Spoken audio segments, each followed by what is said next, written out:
आले चर्चा केली गेल्या त्या चर्चा फेरच्याला कदारलेला समाज 70 वर्षापासून नुसते चर्चाच करतो. चर्चा किती दिवस करायच्या आणि कशासाठी? अहो पीएटी झाली सरकारची, मंत्र्याची सुद्धा, सचिवाची, सगळ्या अधिकाऱ्याची आरक्षणावर गेला आणि पुढं हाला नुसते वरगडून माघारी असं मला नाही चालत. तुम्हाला एक सांगतो, तुम्हाला फक्त नुसती वाशी दिसते. 2 वर्षापासून सरकारनं सांगितलं की सगळ्या मागण्याची अंमलबजावणी करू, पण केली जात नाही. पण आता शेवटी मराठा समाजानं रणनीती ठरवली, आता मुंबईला जायचं. कारण शेवटी पर्याय नाही त्यांना. जर सत्याची भाषा, गोरगरिबाच्या वेदनाची भाषा जर त्यांना कळणार नसली, शेवटी लोकांपुढं पर्याय असतो. शेवटी आम्हाला मुंबईत जायचं नसूनही जाण्याची वेळ शेवट सरकारनं आणली. शेवटी मुंबई पण आमचीच आहे. पण आता जर आम्हाला वाटतंय, आम्ही शांततेत 2 वर्षापासून तुम्हाला सांगतोय द्या म्हणून, तुम्ही जर देणार नसाल तर मग आम्हाला नाविलाजी मुंबईला यायला लागतं. आणि आम्ही येणार शांततेत, पण आता ती इतके येणार आहेत की त्या मुंबईत पुऱ्या अख्ख्या जागा पुरणार नाही, इतके मराठी मुंबईत येणार आहेत. मी मात्र आरक्षण घेऊन येणार आहे. आता बस, खूप वेळेस ऐकलं, आता ऐकत नसतो. आणि माघारी पण मी आणि समाज दोघं येत नसतो. आता आरक्षण आणि विजय दोन्ही संघच पाहिजे. आपला मार्ग कसा असेल? आम्ही आंतरवालीहून पैठण मार्गे, शेवगावहून अहिल्यानगरला, अहिल्यानगरहून आळा फाटा मार्गे आम्ही जुन्नर शिवनेरी गडावरती दर्शनाला जातो. राजाच्या पवित्र गडाचे माती कंपाळाला लावून पुढे आम्ही मेळशेस घाटात, ते माळशेस घाटातून आम्ही कल्याण, चेंबूर मार्गे आझाद मैदानाला जाणार. एकंदरीत ज्या मराठा आरक्षणाच्या विरोधात काही लोकांनी याचिका दाखल केल्या होत्या, तर काल मीडियामध्ये एक बातमी लागली आहे की ओबीसी मधून मराठा समाजाला आरक्षण दिले असताना मराठा समाजाला जेवढं आरक्षण आहे त्यापेक्षा जास्त का द्यावे असं याचिकेत दाखल केलेलं आहे.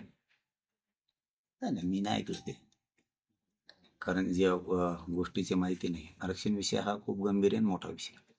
जे ऐकलं नाही त्याच्यावरती एखादा शब्द जाणं माहीतच नाही. आणि पुढे ओबीसीत मराठी आहेत, कुठे आहेत? आलेच नाहीत, येतील आता 29ला. ओके. दुसरा मुद्दा असा आहे की जो मराठा आरक्षणचा विषय आहे, सरकारचं आणि तुमचं काही बोलणं झालंय का? त्यांनी काही मध्यस्थी लोक टाकलेलं आहेत का? नाही, त्यांना मराठ्यांसाठी वेळ नाही, मध्यस्थी करायला वेळ नाही, त्यांना चर्चा करायला वेळ नाही, मराठ्यांसाठी त्यांच्याकडे वेळ नाही. त्यांना फक्त मराठी सत्तेवर बसण्यापुरते लागते. आता ज्या मराठ्यांनी त्यांना सत्तेवरती बसवलंय त्याच मराठ्यांशी चर्चा करायला त्यांना वेळच नाहीये. त्यांच्या मागणीची अंमलबजावणी करायला वेळ नाही. आणि ते चर्चा फेरच्यात मला रस पण नाही. अंमलबजावणी, निर्णय काय होतो, अधिकृत लागतं सगळं, त्याला कृती लागते. नुसतं असं नाही आले चर्चा केली गेल्या त्या चर्चा फेरच्याला कदारलेला समाज 70 वर्षापासून नुसते चर्चाच करतो. चर्चा किती दिवस करायच्या आणि कशासाठी? अहो पीएटी झाली सरकारची, मंत्र्याची सुद्धा, सचिवाची, सगळ्या अधिकाऱ्याची आरक्षणावर मागण्या त्यांना माहीत झाल्यात, कसं आहे काय सगळं माहिती आहे. चर्चा कोणची करायची नेमकी? आणि 1.5-2 वर्ष काय केलं? चर्चाच नव्हती, ती काय होती? चर्चा फिरच्या नाही. आता निर्णय बाहेर पडणं अपेक्षित आहे समाजाला, आणि ते निर्णय आता आम्ही घेणार, 100% खेचणार आहेत. गेल्या वर्षी लाखो मराठ्यासोबत, करोडो मराठ्यासोबत आपण वाशीपर्यंत पोहोचला होतात, पण वाशीहूनच आपण का रिटर्न आलात? काही प्रक्रिया असतात. आणि मला ज्यावेळेस एवढी मोठी जबाबदारी माझ्या खांद्यावर समाजाला टाकली, तर मला पावलं सगळे विचारपूर्वक उचलायला लागते. गेला आणि पुढं हाला नुसते वरगडून माघारी असं मला नाही चालत. तुम्हाला एक सांगतो, तुम्हाला फक्त नुसती वाशी दिसते, तुम्हाला आमची 70 वर्षातली हेळसांड नाही दिसत. 45 वर्षापासून लढाई नवीन नाही, तेव्हापासूनची आमची हेळसांड झालेली आहे, आमचा अवमान झालेला तेव्हा नाही दिसत. कित्येक तरी मोर्चे आतापर्यंत मुंबईतून वापस आलेत, कित्येक तरी, ते नाही कुणी म्हणत. कित्येक तरी सभा झाल्यात, वापस आलेत. कित्येक तरी बैठका झाल्यात, किती हजारात असते 45 वर्षात, ते कुणी नाही म्हणत माघारी आले. मी इमानदारीने काम करतोय, मलाच माघारी का? मी माघारी नाही आलो साहेब. 70 वर्षापासून लोक जे वाट बघतात ना, ते आरक्षण 58 लाख नोंदी दिल्या, 4 कोटीपेक्षा जास्त मराठी आरक्षणात गेल्या, 7-8 धरा एका नोंदीवरती. आणखीन काय द्यायचं? काय असतं, तुम्हाला ज्यावेळेस ओबीसीतून आरक्षण पाहिजे असतं त्यावेळेस सगळे रूल तुम्हाला फॉलो करावं लागतं. सगळे घटनेचे, कायद्याचे, समितीचे, आयोगाचे, मागासवर्ग आयोगाचे सगळे रूल तुम्ही ज्यावेळेस फॉलो करता त्याच वेळेस तुम्ही टिकाऊ होता. गेला नुसता उडे आणत माघारी घेऊन आला आरक्षण, गेलं 1 वर्षाच्या आत 16% गेलं पहिले, नंतर 12-13% होतं ते पण गेलं. मला ती होऊ द्यायचं नाही.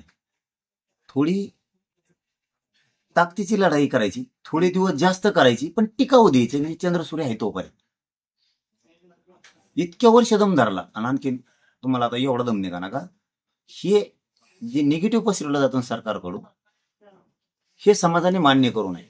आपल्याला ओबीसी आरक्षणात जायचंय आणि ओबीसी आरक्षणात जाण्यासाठी 2012चा कायदा ओबीसीचा दुरुस्त करावा लागतो. त्याच्याशिवाय ओबीसी आरक्षणात मराठ्यांना जाता येत किंवा कुठल्या जातीला, पोटजातीला, उपजातीला जाता येत. मग मराठ्यांची लढाई ही आरपारची. मराठ्यांना ओबीसीत जायचंय, मला तो कायदा तर दुरुस्त करून द्यावा लागेल समाजाला. एका फटक्यात जे 50 वर्षात 60 वर्ष झालं नाही ना, एका फटक्यात वाशीला जाऊन मुंबईला मराठ्यांनी कायदा दुरुस्त करून आणलाय.